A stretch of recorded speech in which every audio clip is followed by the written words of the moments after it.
baako ekosi ensia.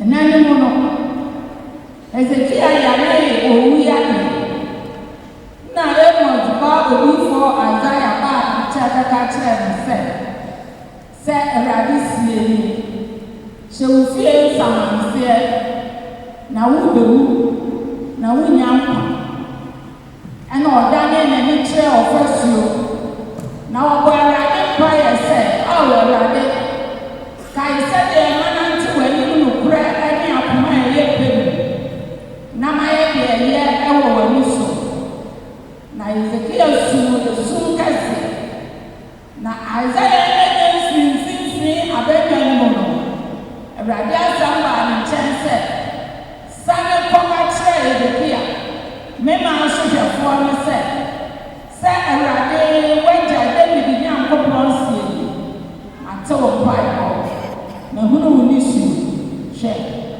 me na mensa wo yadeɛ na dɛ ɛtɔ so mmiɛnsa no wobɛfra kɔ Awurade fie na mede mfirinhyia dunum bɛto wo na so na mɛgye wo ne kuro yi afiri Asiria ne nsɛm na mabɔ kuro yi ho ba mmea me ne makoa David ti adɔfo yɛn ara kyekye sɛ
Sani ni fusuro me ba nyɛ sɛ me bɛyɛ de nia me pɛ na mo de ɔsoma ne no apɛdeɛ na yei ne de ɔsoma ne no apɛdeɛ sɛdeɛ ɔde ama me nyinaa me ma ne biara anyira na menya ne no da a ɛdi akyiri na yei ɛne de ɔsoma ne no apɛdeɛ sɛ obiara a ɔho ɔba no na ɔgye no bie no ɛnya daa nkwa na menya ne no ɛda a ɔfo Kristo no asɛmpa kɔnkɔn no ɛwie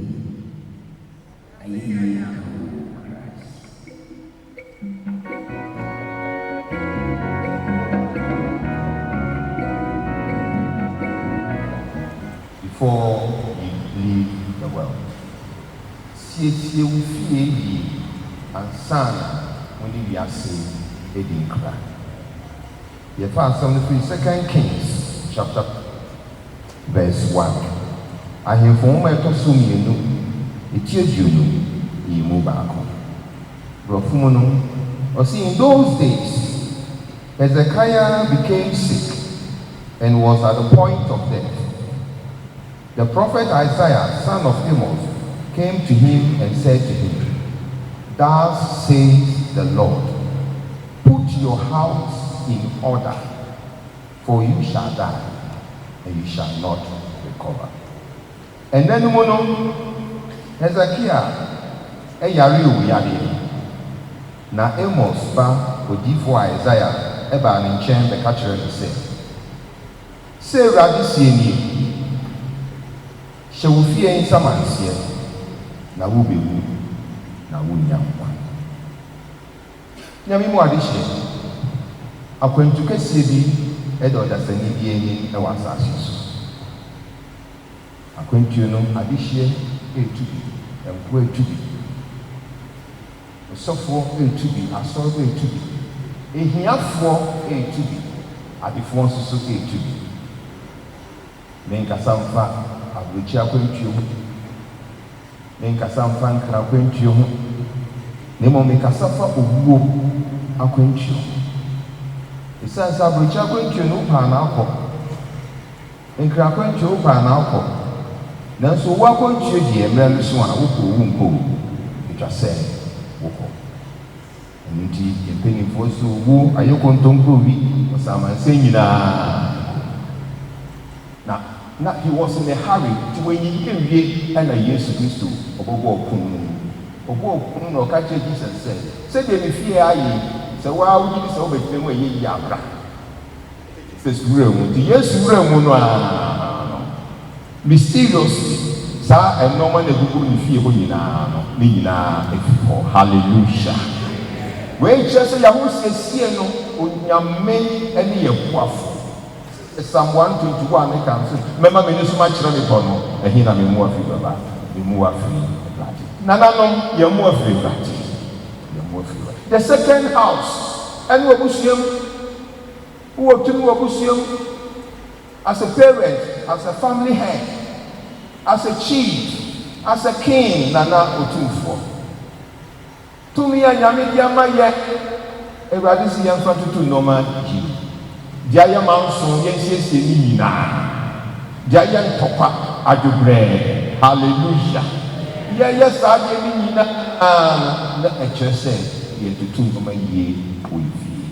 Anyɛ saa na nyame to nsa frɛ yɛn a yɛkyi bɛyɛ basaa. Saa mmerɛ yi a yɛte ase ɛna yɛwɔ ahoɔden sɛ yɛyɛ saa deɛ nyinaa. Yɛn nana Akyɛmpem Hene ɔbɛyɛ wiase no ɔbɛyɛ ne deɛ, ɔbɛyɛ asantena mu, ɔbɛyɛ bi ɛwɔ asɔre mu, ɔbɛyɛ bi ɛwɔ ɔman Ghana. Na asɔre a yɛkae no ɛne sɛ na odi akotene ɛwɔ de ebom group mu na ɔyɛ Monday born. Ɛno nti Monday group no ba asɔre nko ade a na etwa sɛ Monday born group no wɔn di first. Hallelujah. Ɛna ɔba nso so a ɔde ne dɔm na ɛba sɔre ɛyɛ dɛ. Afei sɛ ne papa ɛyɛ otumfoɔ kogu a ɔtɔ so mmienu ɔba asɔre a saa mmerɛ no ɔno na ɔbɔbɔ asɔre amanneɛ sɛ nana ɛba asɔre. Yɛn nana Akyɛmpem Hene was a patron of all the guilds and societies, especially the church choir. Ɔboae ɛma ɛkɔ so. Edu harvest nso so afɔrebɔ a ɔgye ne papa otumfoɔ kogu a ɔtɔ so mmienu a nana ɔkɔ ekura ɔgye ne deɛ ba ɔde ɔno ase ne deɛ ba na afei ne namfonom ne nuanom n'adɔfonom nso so no na wagyegye ne nyinaa ka ho nti yɛbɔ afɔreɛ na opie ha na ayɛ anigye ho a. Hallelujah. Nti saa mmɔde bɔ yi nyinaa ɛna ɛma Bishop Edmond Kojuobo a ɔno nso nyame ato nsa frɛ no ɔna no ɔmaa Bishop badge of honor. Praise the Lord. Nti yɛn na yɛkae no yi wabɛyɛ bi ɛde ama asɔre, wabɛyɛ bi de ama asanteman.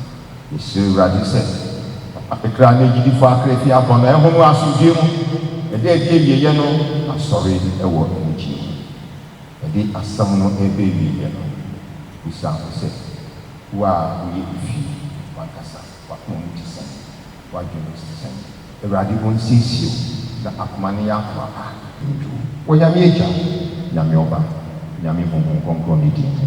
Amen.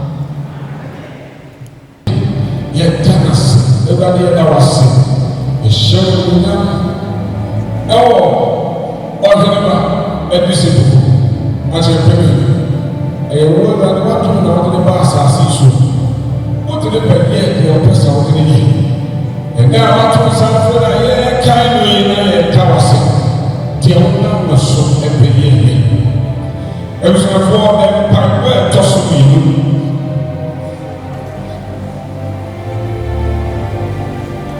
mpaebɔ a ɛtɔ so mmienu na yɛwie no yɛsrɛ Awurade sɛ ɛde dwumadi a yɛdie nyinaa ɛyɛ na awɔtwe dɛ Awurade nti bi ɔma biribiara ne kɔkɔɔ ɛne asomdwie yɛmfa wɔne mpa yɛ twitwa Awurade nsrɛ sɛ ɛdɛ ntiwie wo ne fama yɛ na biribiara ne asomdwie na wɔde abɛdie nyinaa ne kɔkɔɔ fama yɛ ma yɛnte ate nkabɔne biara bara sɛ ɛwɔ animuonyam hyɛ wo na wɔkɔ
Nyame Ghana akɔyɛ ase kɔ. Anagye a yɛdi Ɔbɛsɛ mpaebɔ Awurade mu ɔbɛfo. yɛama wɔkɔ sɛ nanso sɛ yɛde wɔ kyerɛkyerɛ na mmom ɔkɔkɔ no ara ne yɛfata sɛ yɛkasa kurokurowa a ɛsi wɔ kɔ so nanso ne Awurade a ɛsi wɔ ma ne sɛ daa wɔkɔkɔ nti Awurade bɛfo wone yɛwura Yesu Kristo bɛma na yɛmu kaa na yɛti mu daa na ɔno nso ayɛ mu daa. Amen.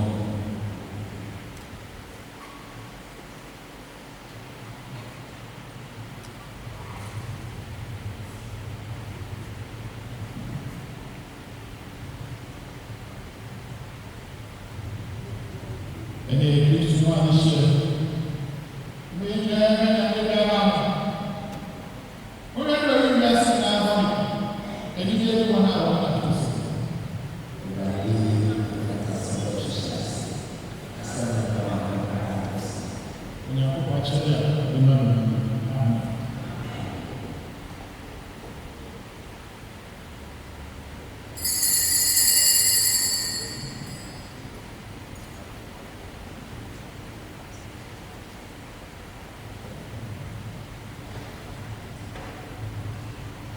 Communion Asian Ceremony 182.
Masters,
Yeah.